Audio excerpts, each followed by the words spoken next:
আপনি তারকা হয়ে ওঠার আগে কোন তারকার প্রেমে পড়েছিলেন? আমি প্রেমে পড়ি না, মানুষ প্রেমে পড়ে।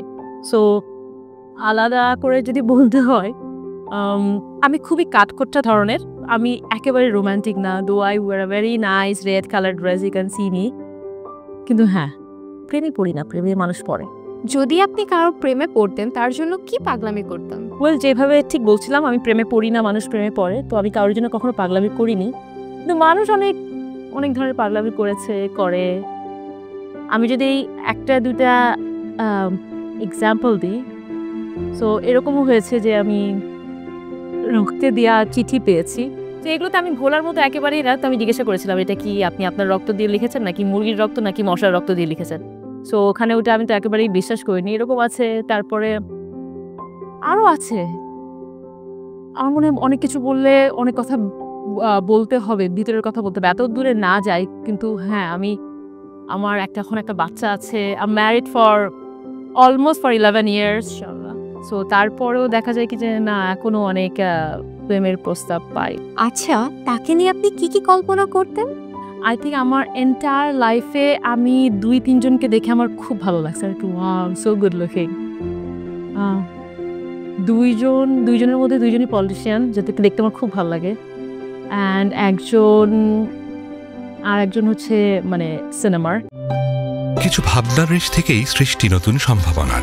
সিলন ফ্যামিলি ব্লেন্ডের কড়া লিকার আর সতেজ স্বাদের পারফেক্ট ব্লেন্ডে স্বপ্নেরা মেলুক টানা। আচ্ছা, সিনেমার কথায় যেহেতু আসলাম, আপনি কি কখনো কোনো টিভি অথবা সিনেমার নায়কের প্রেমে পড়েছিলেন? আমার ছোটবেলা থেকে আমার অনেক ক্রাশ হচ্ছে শাহরুখ খান। হ্যাঁ, একেবারে শাহরুখ খান। কিন্তু যদি আলাদাভাবে বলা হয়, আলাদাভাবে বলবো না, আই থিঙ্ক শাহরুখ খান। ইয়াস। উপন্যাসের কোন চরিত্রের প্রেমে পড়েছিলেন? উপন্যাস বলবো না, বাট ডেফিনেটলি আমি আমার একটা সিনেমার কথা বলবো, যেটা আমার মনে হয় আমার সবচেয়ে বেশি বার এই সিনেমাতে দেখেছি, প্রিটি ওম্যান। এবং প্রিটি ওম্যানের রিচার্ড গিয়ারের যে ক্যারেক্টারটা ছিল, আই গেস আমি এই ক্যারেক্টারটা দেখার পর থেকে আমার এরকম টাইপের মানুষ দেখতে খুব ভালো লাগে। গুড লুকিং, টল, ভেরি ফর্মাল ওয়্যার, সবসময় খুব ফর্মাল ড্রেস আপ করবে, খুব ভালো লাগে। আপনার কোনো পাগল ভক্ত ছিল যে আপনাকে প্রেম নিবেদন করেছিল, বা আপনার কোনো প্রেমিক ভক্ত আছে? ফ্যান্স কিছু তো আছে যারা পছন্দ করে, ওটা তো আছেই। কিন্তু হ্যাঁ, মানে যেটা বলছিলাম যে পাগলামি করে এরকম অনেকে আছে। হ্যাঁ, এবং আমার মনে হয় পাগলামি কোনো বয়স মানে না। সো অনেক বয়সের, ছোট হোক বড় হোক, অনেকে আছে। তারকারা জীবন সঙ্গী হিসেবে কেন নিজের অঙ্গনের কাউকে বেছে নেয়?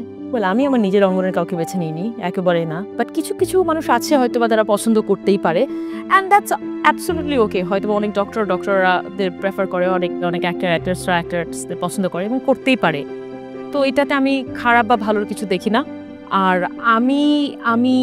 আমার হাজব্যান্ড একেবারেই মিডিয়ার কেউ না, এবং আমার হাজব্যান্ড থাকার আগে আমার অনেক বছর আমার বয়ফ্রেন্ডও ছিল। এবং আমার কেন যেন মনে হয়, আমি যদি আমার হাজব্যান্ড আমি যদি এখন বিয়ে নাও করতাম, আমি কখনো কোনো মিডিয়া পার্সন বিয়ে করতে পারতাম না। আপনি কি মনে করেন বিয়েতেই প্রেমে পূর্ণতা, নাকি বিচ্ছেদেই প্রেম মহৎ হয়?